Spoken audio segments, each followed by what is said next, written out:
ஏரி குளங்கள் வந்து 5 இந்த 76,000 ஏரி குளங்களை பாதுகாக்கணும்னு உச்சநீதிமன்றம் தீர்ப்பு கொடுத்திருக்காங்க. 2017 சட்டமும் கொண்டு வந்துட்டாங்க. சட்டம் கொண்டு வந்து இன்னைக்கு வரைக்கும் ஒரு ஏரியை கூட பாதுகாக்கல.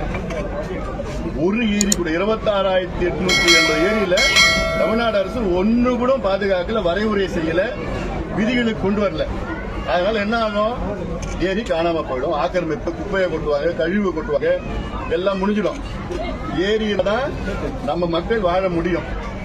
ஏரி இருந்தா தான் சுத்தி கிணத்துல தண்ணி மேல ஏறும், ஊர்ல தண்ணி ஏறும், விவசாயம் செய்ய முடியும்.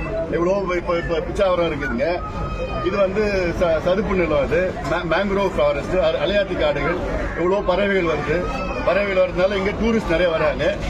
சுனாமியில உங்களுக்கு எல்லாம் பாதுகாப்பு இந்த காடுகள் தான் கொடுத்தது.